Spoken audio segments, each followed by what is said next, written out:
The morning mist hung low over Windsor Castle as Margaret Thornfield, the royal family's longtime legal advisor, clutched a weathered envelope against her chest. Her hands trembled slightly as she made her way through the ancient corridors, her footsteps echoing against the stone walls. Inside that envelope lay a document that would shake the very foundations of the British monarchy. Prince Philip had been gone for 3 years now, but his presence still lingered in every corner of the castle. Margaret remembered the day he had summoned her to his private study, his eyes twinkling with that familiar mischievous glint that had charmed millions around the world. She had assumed it was another routine legal matter, perhaps updating his charitable trust or reviewing some ceremonial protocol. Never could she have imagined the bombshell he was about to drop. Margaret, Philip had said that autumn afternoon in 2018, settling into his favorite leather armchair. "I need you to draft something rather unusual. And I need you to promise me it will remain absolutely confidential until after my death." The elderly solicitor had nodded, pulling out her notepad with the same professional demeanor she had maintained throughout 4 decades of service to the crown. She had handled countless sensitive documents over the years, from marriage contracts to succession planning, but nothing had prepared her for what came next. Philip's voice had grown serious as he outlined his intentions. He wanted to create a secondary will, one that would address matters of personal significance that went beyond the traditional distribution of material assets. This document would contain his final wishes regarding the emotional and ceremonial hierarchy within the royal family, particularly concerning his daughter-in-law Catherine and his wife's former rival, Camilla. "You see, Margaret," Philip had explained, his weathered hands gesturing expressively, "I've watched this family navigate some turbulent waters over the decades. I've seen how public perception and media manipulation can distort the truth of people's characters. I want to set the record straight, at least within these walls."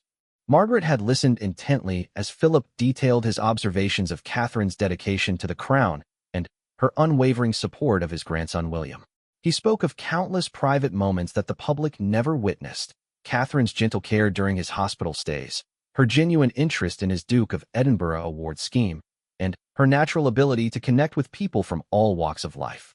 "She reminds me of someone I once knew very well," Philip had said with a soft smile, his eyes growing distant. "Someone who understood that duty and compassion must walk hand in hand." The comparison to his beloved Queen Elizabeth was unmistakable, and Margaret had felt a chill run down her spine. She knew Philip didn't make such comparisons lightly. As Philip continued outlining his wishes, the true magnitude of his request became clear. He wanted Catherine to be accorded certain privileges and precedences that would traditionally be reserved for the current queen consort. These weren't material inheritances, but symbolic gestures that would send a powerful message about his assessment of character and worth within the family hierarchy. The document he envisioned would grant Catherine the right to wear certain pieces of jewelry that had belonged to Queen Elizabeth, pieces that many assumed would automatically pass to Camilla.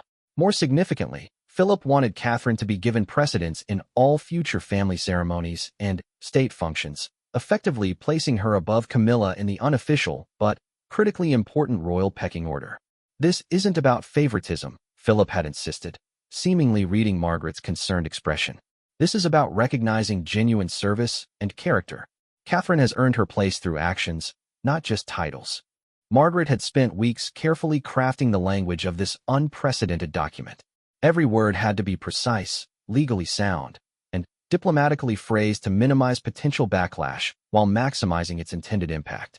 She had consulted historical precedents and constitutional law, working late into many nights to ensure Philip's wishes could be legally implemented.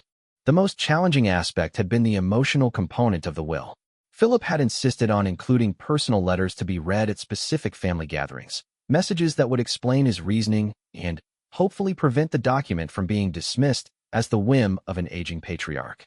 These letters contained intimate observations about family dynamics, personal anecdotes, and his genuine concerns about the future of the monarchy. Now, 3 years after Philip's passing, the time had finally come to reveal his secret. The official reading of his primary will had taken place immediately after his funeral, dealing with his material possessions and charitable bequests in the traditional manner. But this secondary document had been sealed with specific instructions that it only be opened on a particular date, the 3rd anniversary of his death. Margaret paused outside the Queen's private sitting room, where the family had gathered for what they believed would be a routine memorial service.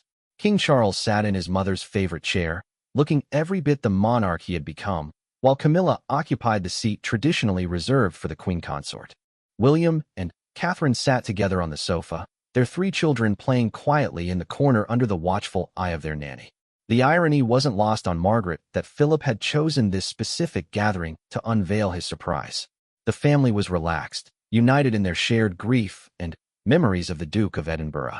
They had no idea that in a few moments, their comfortable dynamic would be forever altered. As she knocked gently on the door, Margaret thought about the conversations that had led to this moment. Philip had confided in her about his growing concern over what he perceived as a gradual erosion of the values that had sustained the monarchy through decades of change. He worried that public relations had become more important than genuine service, that appearance was being valued over substance. The crown must represent something more than just ceremony and tradition, he had told her during one of their drafting sessions. It must embody the best of human character. Catherine understands this instinctively. She doesn't perform kindness for the cameras. She lives it every day. Philip's observations had been shaped by years of careful watching. He had noticed how Catherine interacted with staff members when she thought no one was looking, how she remembered the names and personal details of palace workers, how she used her position to genuinely help rather than simply appear to help. These weren't the grand gestures that made headlines, but the small, consistent actions that revealed true character. The Duke had also been influenced by his wife's own assessment of Catherine. Queen Elizabeth II had rarely spoken openly about her preferences among family members, but Philip had been her confidant for over 7 decades. He knew how deeply the late Queen had valued Catherine's approach to royal duty, and how much she had appreciated her calming influence on William during some of the most challenging periods of his life. "She sees what I see," Philip had confided to Margaret. "Catherine has that rare quality of making everyone around her better. That's not something you can teach or fake." The sound of children's laughter from behind the door reminded Margaret of another crucial element of Philip's reasoning. His great-grandchildren adored Catherine, and their natural, unguarded reactions to her provided perhaps the most honest assessment of her character. Philip had often said that children and dogs were the best judges of people, and both groups consistently gravitated toward Catherine with an enthusiasm that couldn't be manufactured. As Margaret finally opened the door and stepped into the room, she was greeted by the warm family scene she had expected. King Charles looked up with mild curiosity, while Camilla smiled politely. William and Catherine appeared relaxed and content, their hands intertwined as they watched their children play. "Your Majesty," Margaret began, addressing Charles with the formal tone required for official business. "I have a document that Prince Philip entrusted to my care, with specific instructions that it be presented to the family on this date." The room fell silent except for the gentle murmur of the children's games. Charles straightened in his chair, his expression shifting from casual interest to formal attention. Camilla's smile faded slightly, replaced by a look of polite curiosity tinged with concern. Margaret moved to the center of the room, her decades of experience helping her maintain composure despite the magnitude of what was about to unfold. She had rehearsed this moment countless times, knowing that her delivery of Philip's final message could either unite the family in understanding or divide them in resentment. "Prince Philip was very specific about his wishes regarding this document," she continued, her voice steady and professional. "He wanted it to be shared with all of you together, as a family, and he included personal messages that he hoped would help you understand his reasoning." William leaned forward slightly, his protective instincts already sensing that something significant was about to happen. Catherine remained calm, though Margaret noticed her grip tighten almost imperceptibly on her husband's hand. The children, blissfully unaware of the tension beginning to build in the room, continued their play. As Margaret began to break the seal on the envelope, she thought about all the conversations she had had with Philip about this moment. He had been acutely aware that his wishes might be controversial, even hurtful to some family members. But he had been equally convinced that sometimes difficult truths needed to be spoken, especially when they served a greater purpose. Family, Philip had written in one of his preparatory notes, is not just about blood or titles. It's about who stands with you when the world is watching and who serves beside you when no one is looking. Character reveals itself in actions, not words, and I have been privileged to observe both for many years. The envelope finally opened. Margaret withdrew several documents bound in the traditional blue ribbon used for formal royal correspondence. The weight of the paper felt substantial in her hands, befitting the importance of its contents. She looked around the room one final time, meeting the eyes of each family member, before beginning to read the words that would change everything. "To my beloved family," she began, reading Philip's opening words. "If you are hearing this, then I am no longer with you, but my love and concern for our family's future remain as strong as ever. What I am about to share with you represents not just my final wishes, but my deepest hopes for the continued strength and dignity of the crown." Margaret paused, allowing the weight of those words to settle over the room. She could see the varying expressions of curiosity, concern, and confusion playing across the faces before her. Charles appeared particularly alert, his years of preparation for kingship having taught him to recognize moments of potential significance. "I have observed each of you with great care and affection over many years," Margaret continued reading, "and I have reached certain conclusions about character, duty, and the future needs of our monarchy. These conclusions have led me to make some specific requests that I hope you will honor, not out of obligation to a deceased patriarch, but out of love for the institution we all serve." The room seemed to hold its breath as Margaret turned to the first formal declaration in Philip's secret will. The children's play had grown quieter, as if even they sensed the gravity of the moment. Outside, the late afternoon sun was beginning to cast long shadows across the ancient grounds of Windsor, much as Philip's final words were about to cast long shadows across the future of his family. As Margaret prepared to read the specific provisions that would elevate Catherine's position within the royal hierarchy, she remembered Philip's final words to her during their last meeting about this document. "I'm not trying to create division," he had said, his eyes bright with conviction. "I'm trying to preserve what matters most. Sometimes that requires making difficult choices." The moment of revelation was at hand, and there would be no turning back. Philip's secret was about to become the family's new reality, with all the joy and turmoil that would inevitably follow. Margaret's voice carried clearly through the sitting room as she began reading the specific provisions of Philip's extraordinary document. The weight of his words seemed to press against the very air itself, transforming what had been a peaceful family gathering into a moment that would be remembered and analyzed for generations to come. "To Catherine, Princess of Wales," Margaret read, her professional composure masking the emotional impact she knew these words would have. "I bequeath not just material tokens of my affection, but recognition of your exceptional service to our family and the crown. You have shown, through countless acts of grace and dedication, that true nobility comes not from birth but from character." Catherine felt her breath catch in her throat. She had expected perhaps a sentimental keepsake or a charitable bequest, but the formal tone of Philip's words suggested something far more significant. William's hand tightened around hers, his own understanding of royal protocol telling him that his grandfather was about to make a statement that would reverberate throughout their world. Margaret continued, her voice steady despite the growing tension in the room.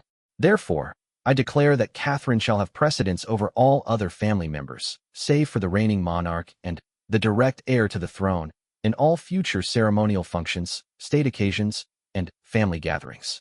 This precedence reflects not a diminishment of others, but an elevation based on merit and character." The silence that followed was deafening. King Charles sat motionless in his chair, his expression carefully controlled as he processed the implications of his father's words.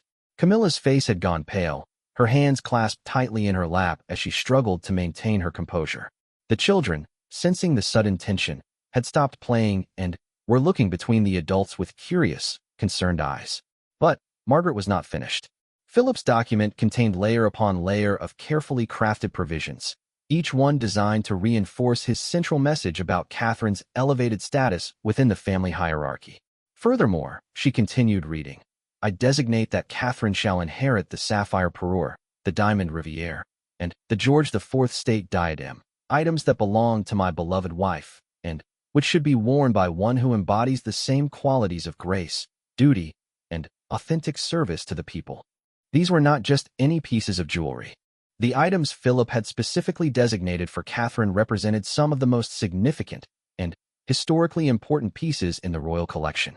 The George IV state diadem, in particular, had been Queen Elizabeth II's signature piece, worn for countless state occasions and featured on postage stamps around the world.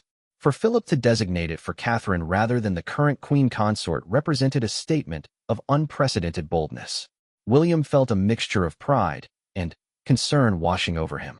Pride in his grandfather's recognition of his wife's worth, but concern about the family dynamics this revelation would inevitably create.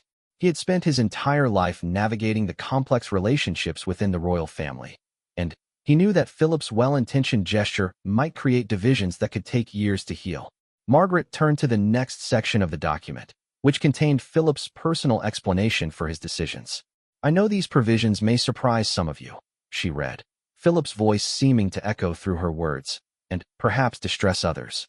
But I have not made these choices lightly or out of favoritism.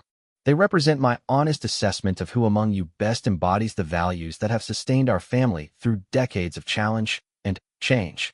The Duke had anticipated the shock his revelations would cause, and he had spent considerable time crafting explanations that he hoped would help his family understand his reasoning. Margaret could see the wisdom in his approach as she continued reading his carefully considered words. "Catherine has never sought special recognition or privilege," Philip's text continued, "which is precisely why she deserves both. In my observations over more than a decade, I have watched her transform from a young woman thrust into extraordinary circumstances to a leader who serves with both humility and strength. She has shown our family what authentic royalty looks like in the modern age." The personal nature of Philip's observations began to resonate through the room. These were not the formal pronouncements of a distant patriarch, but the intimate reflections of someone who had watched and evaluated each family member with the keen eye of experience.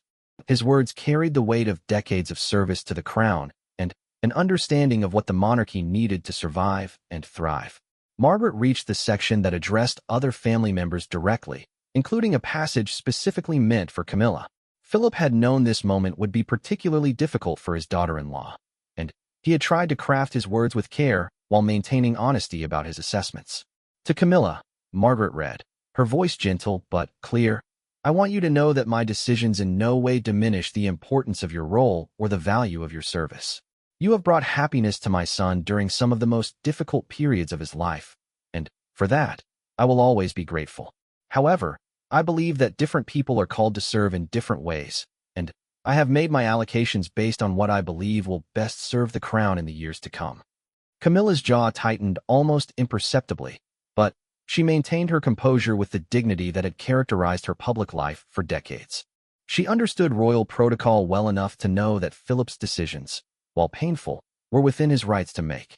Still, the public nature of this revelation would inevitably lead to comparisons and speculation that she would have to navigate for the rest of her life. The document continued with specific instructions about how Catherine's elevated status should be implemented in practical terms. Philip had thought through every detail, from the order of processions at state functions to the precedence at family dinner tables. He had even specified that Catherine should be consulted on matters of ceremonial protocol and family tradition, effectively giving her a voice in decisions that would typically be made by more senior family members. King Charles finally spoke, his voice carefully modulated to maintain royal dignity despite the personal turmoil he was undoubtedly experiencing. "Margaret, are we to understand that my father's wishes in this matter are legally binding, or are these more in the nature of suggestions?" Margaret had anticipated this question and had prepared her response carefully. "Your Majesty, while certain ceremonial proceedances are traditionally established by custom rather than law, Prince Philip's specific bequests of jewelry and his designated roles for family members in various ceremonies do carry legal weight. More importantly, he has structured these provisions in such a way that honoring them becomes a matter of respecting his final wishes rather than following legal mandates." The brilliance of Philip's approach was becoming clear. He had crafted his document in such a way that rejecting his wishes would appear disrespectful to his memory, while following them would seem like a natural honoring of a beloved patriarch's final requests. It was a masterstroke of family politics, even if its immediate impact was causing considerable discomfort. Catherine, who had remained silent throughout the reading, finally found her voice. "I'm deeply honored by Prince Philip's confidence," she said, her words measured and diplomatic. "But I hope the family understands that I never sought any special recognition. My only goal has been to serve alongside all of you in whatever way would be most helpful." Her response was perfectly pitched, acknowledging the honor while avoiding any appearance of triumph or entitlement. William felt a surge of admiration for his wife's handling of this delicate situation. Once again, she was demonstrating the very qualities that had impressed his grandfather so deeply. But Philip's document contained one more surprise that would test the family's ability to navigate this new reality. Margaret turned to the final section, which outlined specific public ceremonies where Catherine's new precedents would be most visible. These included the next coronation anniversary celebration, the upcoming state visit from a major foreign dignitary, and, most significantly, the annual Trooping the Color ceremony. Prince Philip was very specific about wanting these changes to be visible to the public, Margaret explained, looking up from the document. He believed that the people deserved to see authentic merit being recognized within the royal family. He felt that hiding these changes would diminish their intended impact. The implications were staggering. Philip wasn't just rearranging family dynamics in private. He was mandating a public reorganization of royal hierarchy that would be observed and analyzed by millions around the world. Every royal correspondent, constitutional expert, and palace watcher would immediately recognize the significance of Catherine's elevated position. King Charles rubbed his temples, a gesture that betrayed the stress he was feeling beneath his composed exterior. As the reigning monarch, he had the theoretical authority to override his father's wishes, but doing so would create a public relations nightmare and appear to disrespect Philip's memory. Yet implementing the changes would inevitably lead to speculation about divisions within the family and questions about his own judgment in family matters. The children, who had been remarkably patient throughout this adult conversation, finally broke the tension with their innocent interruption. Princess Charlotte tugged at her mother's sleeve, asking if they could continue playing in the garden. The simple request served as a reminder that life would continue beyond this moment of revelation, that the family would need to find a way to move forward together despite the new complexities Philip had introduced. William stood, lifting his youngest son into his arms while addressing the room. Perhaps we could all benefit from some time to process what we've heard today. Grandfather clearly put a great deal of thought into these decisions, and we owe it to his memory to give them the same careful consideration. His diplomatic suggestion was immediately understood by everyone present. This was not a matter that could be resolved in a single afternoon, particularly not with children present and emotions running high. Margaret gathered the documents, indicating that copies would be provided to all relevant family members for their private review. As the family began to disperse, Catherine approached Margaret privately. "Could you tell me more about when Prince Philip made these arrangements? I'd like to understand his thinking better." Margaret smiled, recognizing in Catherine's question the very thoughtfulness and consideration that had impressed Philip so deeply. "He spoke about you often during our meetings, Your Royal Highness. He was particularly moved by your visit during his final hospital stay, when you brought drawings from the children and spent time talking with him about his environmental conservation projects." The memory brought tears to Catherine's eyes. That hospital visit had been unplanned, a spontaneous decision to stop by during what she thought was a routine medical check. She had found Philip looking frail but determined, eager to discuss the Duke of Edinburgh Award program and his hopes for its future. They had talked for nearly an hour about young people and leadership development, with Philip showing genuine interest in her own observations about working with youth through her various charitable patronages. "He told me that conversation convinced him you truly understood what royal service should look like in the 21st century, Margaret continued. "He said you asked the right questions and cared about the right things. That wasn't something you were performing for public consumption. It was simply who you are." As Catherine walked back toward her family, she reflected on the enormous responsibility Philip had placed on her shoulders. She understood that his public elevation of her status would inevitably create challenges and scrutiny that she would have to navigate carefully. But she also felt the weight of his confidence in her ability to help guide the monarchy toward a future that honored its traditions while embracing authentic service to the people. The late afternoon sun was setting over Windsor, casting golden light across the castle grounds where countless royal dramas had played out over the centuries. Today's revelation would take its place among them, another chapter in the ongoing story of a family trying to balance personal relationships with public duty, individual desires with institutional needs. As the family prepared for dinner, each member carried with them the knowledge that their world had fundamentally changed. Philip's secret had achieved its intended purpose of recognizing merit and character, but it had also created new questions about family unity, public perception, and the future direction of the monarchy. The conversations that would follow in the days and weeks ahead would determine whether his final gift to the family would prove to be a blessing or a burden. The days following the revelation of Philip's secret Will brought an undercurrent of tension to the royal household that seemed to permeate every interaction, every glance, every carefully measured conversation. Margaret Thornfield found herself returning to Windsor Castle repeatedly, as various family members sought private audiences to better understand the legal and practical implications of the Duke's final wishes.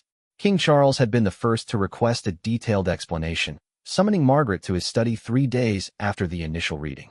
The room, which had once been Queen Elizabeth II's favorite workspace, felt heavy with the weight of unresolved decisions and unspoken concerns. Charles sat behind the ornate desk, his fingers drumming silently against the leather-bound appointment book that had become his constant companion since ascending to the throne. "Margaret," he began, his voice carrying the measured tone he used for difficult conversations, "I need to understand exactly what my father intended with these provisions. Are we talking about a complete restructuring of ceremonial protocol, or something more limited in scope?" Margaret had prepared for this question, knowing that Charles would need to balance respect for his father's wishes with his own responsibilities as monarch. She spread several documents across the desk, including historical precedents and constitutional guidance that she had researched extensively since Philip's death. "Your Majesty, Prince Philip was quite clever in how he structured these provisions," she explained, pointing to specific sections of the will. "He focused on areas where royal prerogative and personal choice intersect with established protocol. The jewelry bequests are straightforward property transfers. The ceremonial precedence is more complex, but he grounded it in precedents from previous monarchs who elevated family members based on merit rather than just birth order or marriage sequence." Charles studied the documents carefully, his legal training from decades of constitutional briefings helping him navigate the complexities. "And the public ceremonies? The visibility component he insisted upon. That's where Prince Philip was most strategic," Margaret replied. "He knew that private changes within the family wouldn't achieve his broader goals of demonstrating authentic leadership within the monarchy. He wanted the public to see merit being recognized and rewarded." The king leaned back in his chair, considering the implications. Philip's plan would essentially force the family to present a united front publicly while navigating their private disagreements behind palace walls. It was a masterful piece of family politics, even if its immediate impact was creating considerable stress. Meanwhile, Camilla had sought her own consultation with Margaret, though her approach was markedly different from her husband's formal inquiry. She had invited Margaret for tea in her private sitting room, a space she had carefully cultivated to reflect her own tastes while respecting the historical significance of her position. "I won't pretend this isn't difficult," Camilla said, her voice carrying a weariness that spoke to the emotional toll of the past few days. "I've spent years working to earn respect within this family and with the public. To have that progress seemingly diminished by Philip's assessment feels challenging." Margaret chose her words carefully, understanding that Camilla's feelings were entirely justified, while also respecting Philip's intentions. "Your Royal Highness, I believe Prince Philip's decisions reflect his particular concerns about the future of the monarchy rather than any personal judgment about your worth or contributions. He was focused on what he saw as essential qualities for the institution's survival in changing times." Camilla nodded slowly, her years of experience with royal protocol helping her maintain dignity even while processing disappointment. "And Catherine, how is she handling all of this? It can't be easy for her either, being thrust into this kind of prominence." The question revealed Camilla's genuine character and her concern for family harmony despite her own hurt feelings. Margaret felt a wave of sympathy for the complexity of emotions all the family members were navigating. "Princess Catherine has been remarkably thoughtful about the situation," Margaret replied. "She's expressed concern about family unity and has asked several times whether there might be ways to honor Prince Philip's wishes while minimizing any appearance of division." Indeed, Catherine had been grappling with the implications of Philip's decision in ways that revealed both her understanding of royal dynamics and her genuine care for family relationships. She had spent long hours walking the gardens of Kensington Palace with William, discussing how to handle the increased prominence Philip had thrust upon her without alienating other family members. "I never asked for this," Catherine confided to William during one of their evening conversations as they watched their children play in the garden. "I've always tried to find my place within the existing structure, not to reshape it around myself." William understood his wife's discomfort, even as he felt pride in his grandfather's recognition of her qualities. "Grandfather wouldn't have made these decisions lightly," he assured her. "He saw something in you that he felt was essential for the family's future." Maybe the question isn't whether you asked for this responsibility, but whether you're prepared to handle it gracefully. The practical implications of Philip's will begin to manifest in ways both large and small. The upcoming state visit from the President of France would serve as the first major test of the new ceremonial order. Protocol officers had spent days revising seating charts, processional orders, and reception lineups to reflect Catherine's elevated status while maintaining diplomatic sensitivities. Lady Pembroke, the most senior protocol officer at the palace, had worked with royal ceremonies for over 20 years and had never encountered a situation quite like this one. She found herself consulting historical records and precedent books, trying to find guidance for implementing changes that had no clear parallel in recent royal history. The challenge, she explained to her staff during a planning meeting, is that we need to make these changes appear natural and appropriate rather than disruptive or controversial. Prince Philip's wishes must be honored, but we also need to maintain the dignity and stability that the public expects from royal occasions. The solution required careful choreography of every public moment. Catherine would need to be positioned prominently without making the changes appear dramatic or dismissive of other family members. The jewelry selections, in particular, required strategic planning to ensure that Catherine's wearing of the designated pieces felt appropriate to the occasion while making Philip's intentions clear. The media, meanwhile, had begun to sense that something significant was happening within the royal family. Royal correspondents, trained to notice the smallest changes in protocol and positioning, were starting to ask questions about recent adjustments to ceremonial procedures. Palace press officers found themselves fielding increasingly specific inquiries about precedents and protocol changes. Sarah Mitchell, the palace's chief communications officer, had been monitoring media coverage closely and growing increasingly concerned about the potential for speculation and rumor. She requested a meeting with King Charles to discuss how to manage the inevitable public revelation of Philip's will. "Your Majesty," she said during their private consultation, "we're seeing increased interest from royal reporters about recent protocol adjustments. It's only a matter of time before someone pieces together that significant changes have been made to ceremonial precedents. We need to be prepared with a clear narrative that explains these changes in terms that maintain family unity and respect for Prince Philip's memory." Charles recognized the wisdom in Sarah's concerns. Philip's insistence on public visibility for Catherine's elevated status meant that the changes couldn't be hidden indefinitely. Better to control the narrative than to have it discovered and potentially misinterpreted by media speculation. The solution came from an unexpected source, Catherine herself. During a family dinner at Windsor Castle, she proposed an approach that demonstrated both her understanding of royal communications and her commitment to family harmony. "What if we frame this as Prince Philip's final gift to the monarchy rather than as changes within family dynamics?" she suggested, her voice thoughtful as she addressed the table. "We could emphasize his vision for recognizing service and merit while making it clear that all family members continue to play important and valued roles."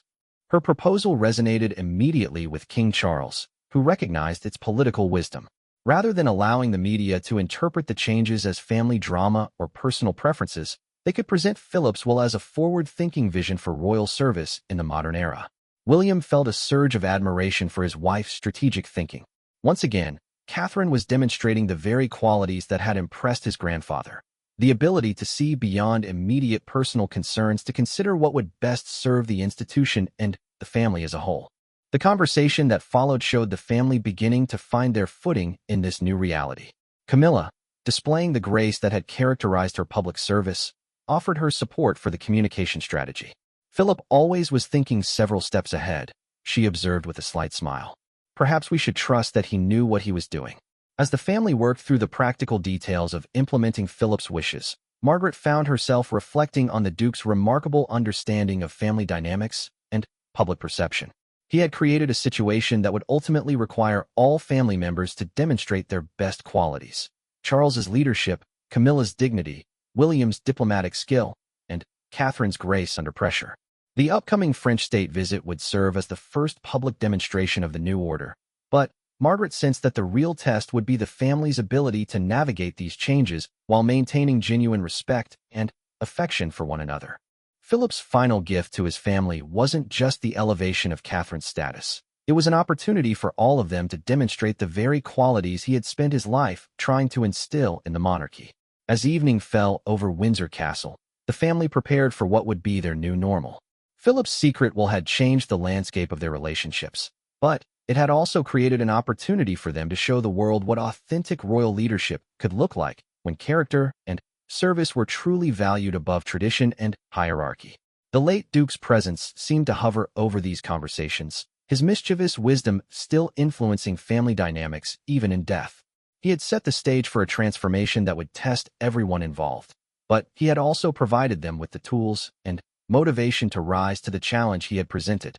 The morning of the French state visit dawned crisp and clear over London, with autumn sunlight streaming through the tall windows of Buckingham Palace as the royal family prepared for what would be the first major public test of Philip's new ceremonial order. Catherine stood before her dressing room mirror, watching as her dresser carefully arranged the diamond riviere around her neck, each diamond catching the light with a brilliance that seemed to emphasize the weight of the moment. This was the first time she would wear one of the pieces specifically bequeathed to her by Philip, and the significance was not lost on anyone in the room. The necklace had been a favorite of Queen Elizabeth II, worn to countless state functions and diplomatic receptions. Now it would make its debut on Catherine, sending a clear message about her elevated position within the royal hierarchy. Lady Sarachato, who had been helping with the preparation, stepped back to assess the overall effect. "You look magnificent," she said softly, her voice carrying both admiration and a touch of emotion. "I think Prince Philip would be very pleased." Catherine smoothed the fabric of her emerald green dress, chosen specifically to complement the diamonds while acknowledging the diplomatic significance of wearing a color that honored both British and French sensibilities. Every detail had been carefully planned to ensure that her appearance would be appropriate for the occasion while making Philip's intentions unmistakably clear. Meanwhile, across the palace, King Charles was conducting his final briefing with the protocol team. The revised ceremonial order had required weeks of preparation, with every detail from processional positioning to receiving line arrangements adjusted to reflect Catherine's new precedents. The French delegation had been quietly informed of the changes to avoid any diplomatic confusion, and their response had been both understanding and supportive. The French president specifically mentioned his appreciation for Princess Catherine's environmental advocacy work, reported the foreign secretary during the briefing. He's looking forward to their scheduled discussion about international conservation initiatives. It appears her elevated position aligns well with their own diplomatic priorities. Charles felt a measure of relief at this news. Philip's decision to elevate Catherine was being validated not just within the family, but by the international community's recognition of her genuine contributions to important causes. The Duke's instincts about character and substance were proving accurate in ways that extended far beyond family dynamics. The first test came during the ceremonial welcome on the palace forecourt.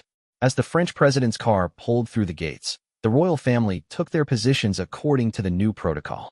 Catherine stood at King Charles's right hand, with Camilla positioned slightly behind, an arrangement that reversed traditional expectations but honored Philip's specific instructions. Royal correspondents immediately noticed the change. Veteran palace watchers, trained to observe the smallest details of royal protocol, began typing urgent messages to their editors about the significant shift in positioning. The speculation that had been building for weeks was about to reach its crescendo, but the family's presentation was flawless. Catherine's demeanor was gracious and appropriate, neither diminishing others nor appearing to assert dominance. She greeted the French delegation with the same warmth and intelligence that had characterized her public appearances for over a decade. But now there was an added sense of authority and responsibility that seemed to enhance rather than overshadow her natural qualities. The French president's wife was particularly charmed by Catherine's fluent French and her knowledge of current French cultural initiatives. Their conversation during the state lunch revealed the depth of preparation Catherine brought to her role, demonstrating that Philip's confidence in her capabilities was well-founded. "Princess Catherine's understanding of our education reform initiatives is remarkable," the French First Lady later told her husband. She asked precisely the right questions and offered insights that suggest real engagement with the issues rather than merely diplomatic courtesy. This validation from international guests provided exactly the kind of external confirmation that would help establish Catherine's elevated position as legitimate and earned rather than simply inherited. Philip had understood that true leadership needed to be recognized by those outside the immediate royal circle to carry genuine weight. During the state banquet that evening, the culmination of the day's events, Catherine wore the George IV state diadem for the first time.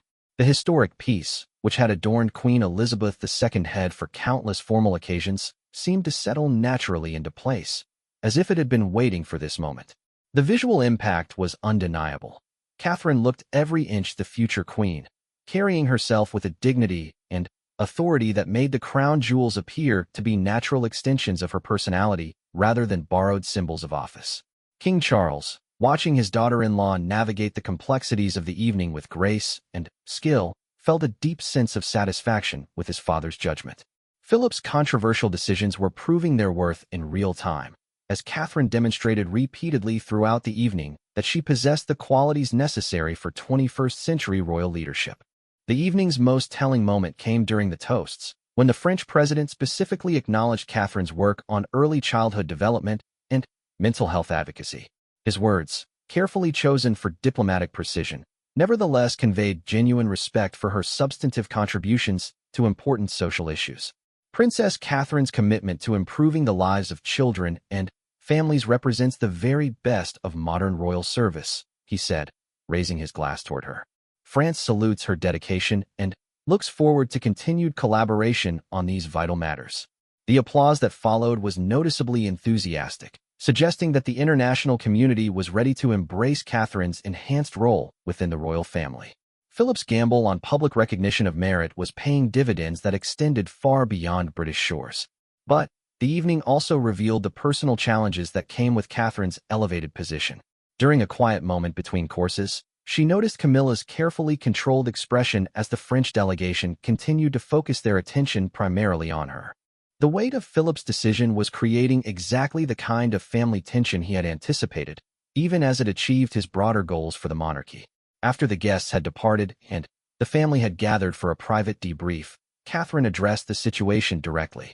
"I want everyone to know that tonight's success belonged to all of us," she said, looking particularly at Camilla. "The warmth and dignity that this family showed our guests reflects years of collective effort and commitment." Her words, while diplomatically phrased, carried genuine sincerity that helped ease some of the tension that had built throughout the day. William watched his wife navigate these delicate family dynamics with the same skill she had shown with international diplomacy, confirming once again that Philip's assessment of her character had been accurate. Camilla responded with grace that demonstrated her own commitment to family harmony. "Tonight was a triumph for the monarchy," she replied, her voice steady and supportive. Philip would have been proud of how seamlessly everything came together. The conversation that followed revealed the family's growing ability to adapt to their new reality. King Charles spoke about the positive feedback they had already received from diplomatic channels, while William shared observations about the media coverage, which had been largely positive and focused on Catherine's substantive contributions rather than protocol changes. Margaret Thornfield, who had observed the evening's events from her position as legal advisor, felt a deep sense of satisfaction with how Philip's vision was being implemented. The Duke had understood that lasting change required not just formal documents, but practical demonstration of capability and character. Catherine's performance during her first major test had validated every aspect of his reasoning. As the family prepared to retire for the evening, each member carried with them a sense that they had successfully navigated the first major challenge of their new dynamic. Philip's secret had created disruption and tension, but it had also provided an opportunity for the family to demonstrate their collective strength and adaptability. The evening's success had ramifications that extended far beyond a single state visit.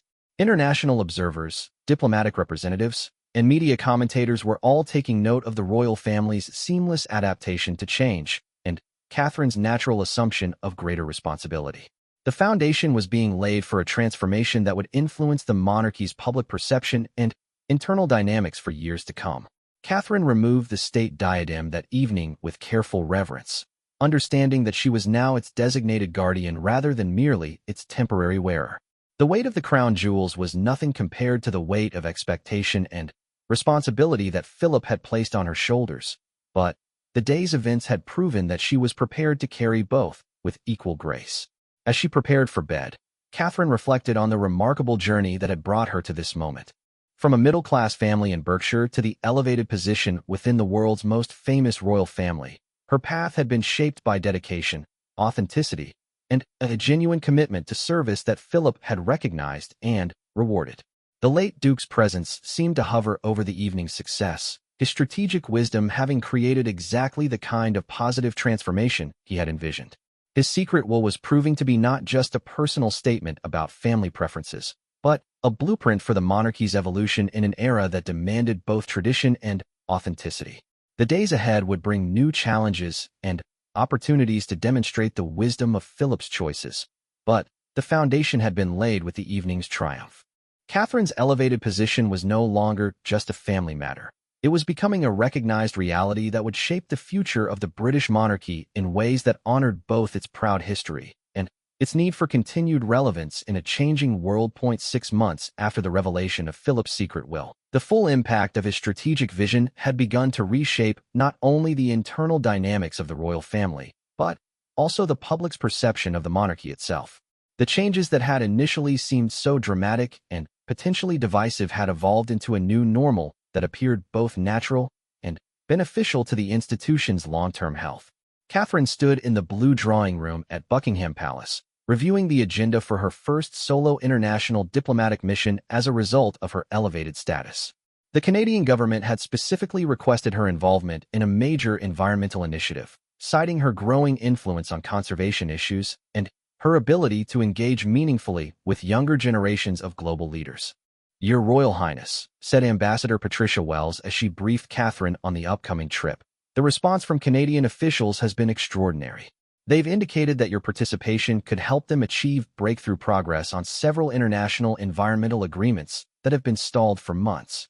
The mission represented exactly the kind of substantive engagement that Philip had envisioned when he elevated Catherine's position within the royal hierarchy. Rather than purely ceremonial functions, she was now being called upon to play meaningful roles in diplomatic initiatives that required both personal credibility and institutional authority. William watched his wife's preparation with a mixture of pride and amazement. The transformation in Catherine's confidence and influence over the past months had been remarkable to observe. Philip's recognition of her potential had somehow unlocked capabilities that even she hadn't fully realized she possessed. "Grandfather saw something in you that you were still discovering yourself," William told her during one of their evening walks around Kensington Palace Gardens. "He understood that giving you the platform and authority would allow your natural abilities to flourish in ways that benefit everyone." The family dynamics had also evolved in unexpected ways. Camilla, after her initial hurt and confusion, had found her own path to embracing the new reality. Rather than competing with Catherine's elevated status, she had carved out distinctive areas of influence that complemented rather than conflicted with the changes Philip had instituted. During a private conversation with King Charles, Camilla had articulated her evolved perspective with characteristic insight. "I've come to realize that Philip wasn't diminishing my role," she told her husband. "He was recognizing that different people bring different strengths to this institution. Catherine's gifts are particularly suited to the challenges the monarchy faces today." Her gracious adaptation had actually enhanced her own standing within the family and with the public. By supporting Catherine's new role rather than resenting it, Camilla had demonstrated exactly the kind of character and wisdom that the monarchy needed from all its senior members. King Charles had also discovered unexpected benefits from his father's controversial decisions. The positive public response to Catherine's enhanced prominence had strengthened overall support for the monarchy at a time when many institutions were facing increased scrutiny. Philip's instincts about what the public wanted to see from their royal family had proven remarkably accurate. "The polling data is quite striking," reported the palace's senior communications advisor during a monthly briefing. "Public approval for the royal family has increased significantly since Princess Catherine began taking on more prominent roles. People seem to respond positively to seeing merit and capability being recognized and rewarded." The numbers told a compelling story about the wisdom of Philip's approach. Younger demographics, in particular, were showing increased engagement with royal activities and greater respect for the institution as a whole. Catherine's authentic service and substantive contributions were resonating with precisely the audience the monarchy most needed to reach. Margaret Thornfield had continued to monitor the implementation of Philip's will, marveling at how accurately the late Duke had predicted both the challenges and the ultimate benefits of his radical restructuring. She had recently completed a comprehensive review of how the various provisions were working in practice, and her findings exceeded even Philip's ambitious expectations. Every major provision has been successfully implemented, she reported to King Charles during their quarterly legal review. More importantly, the spirit of Prince Philip's intentions is being fulfilled. Princess Catherine's elevated position is being used for exactly the kind of meaningful service he envisioned. The jewelry bequests had become particularly powerful symbols of the transformation Philip had initiated. Each time Catherine wore one of the designated pieces, it served as a visible reminder of his confidence in her character and capabilities. The public had quickly learned to recognize these pieces and understand their significance, creating a form of visual communication that reinforced Catherine's authority without requiring constant explanation. The George IV state diadem, in particular, had become Catherine's signature piece for major state occasions. Royal correspondents now routinely referred to it as Catherine's diadem, a linguistic shift that reflected the public's acceptance of Philip's redistribution of royal symbols. The crown jewels themselves had become tools for communicating institutional values rather than mere historical artifacts. 1 year after the initial revelation, the family gathered again at Windsor Castle for a memorial service honoring Philip's legacy. This time, however, the atmosphere was markedly different from the tension and uncertainty that had characterized their previous gathering. Instead of apprehension about Philip's posthumous surprises, there was a sense of gratitude for his far-sighted wisdom. Catherine, now completely comfortable in her enhanced role, had prepared special remarks for the service that captured the family's evolved understanding of Philip's gift to them. Standing before the assembled family members and close friends, she spoke with the authority and grace that had justified all of Philip's confidence in her potential. Prince Philip understood something that we're still learning to appreciate, she said, her voice carrying clearly through the ancient chapel. He knew that institutions survive not by resisting change, but by ensuring that change serves their highest purposes. His final gift to our family wasn't disruption. It was clarity about what truly matters. Her words resonated deeply with everyone present, including those who had initially struggled with Philip's decisions. The past year had demonstrated repeatedly that his assessment of character and capabilities had been remarkably accurate, and that his methods for implementing change had been strategically brilliant. The memorial service also provided an opportunity to reflect on how Philip's vision was continuing to evolve. Catherine's upcoming Canadian mission was just one example of how her elevated position was opening new possibilities for royal engagement with global challenges. The environmental initiatives she was spearheading had attracted international attention and support that would have been impossible without the authority and credibility Philip had helped establish. As the service concluded, family members shared their own reflections on Philip's enduring influence. William spoke about his grandfather's understanding of leadership and character. King Charles acknowledged his father's wisdom about institutional adaptation. Even Camilla offered heartfelt words about Philip's commitment to ensuring the monarchy's continued relevance and effectiveness. The gathering concluded with a private family dinner, where conversation flowed easily among relatives who had learned to navigate their new dynamic with skill and affection. The children, now accustomed to their mother's enhanced prominence, chatted excitedly about upcoming royal events they would attend. Their natural acceptance of the changes provided perhaps the best evidence that Philip's transformation was becoming a permanent and positive part of their family culture. Margaret Thornfield, observing the family's comfortable interactions, felt a deep sense of professional satisfaction. Philip's secret will had achieved everything he had hoped for and more. The disruption had been temporary, but the benefits were proving to be lasting and significant. As evening fell over Windsor Castle, Catherine stood alone for a moment in the garden where Philip had often walked during his final years. The weight of responsibility he had placed on her shoulders had initially felt overwhelming, but she had learned to carry it with the same grace and purpose he had demonstrated throughout his own decades of service. The secret will that had once seemed like a potential source of family division had instead become a catalyst for positive transformation that strengthened both the monarchy and the relationships within it. Philip's final gamble on character over convention had paid dividends that would continue benefiting the royal family for generations to come. In the gathering darkness, Catherine reflected on the remarkable journey that had brought her family to this point. Philip's posthumous gift had been more than recognition of her individual worth. It had been a blueprint for institutional evolution that honored the past while embracing necessary change. His secret will had indeed ignited palace turmoil, but from that turmoil had emerged a stronger, more purposeful monarchy that was better equipped to serve the people and navigate the challenges of a changing world. The late Duke's presence seemed to linger in the garden's shadows, his mischievous spirit satisfied that his bold final act had achieved exactly what he had intended. His secret will would be remembered not as a source of family conflict, but as the catalyst for a transformation that proved the enduring power of recognizing authentic character and genuine service above all else.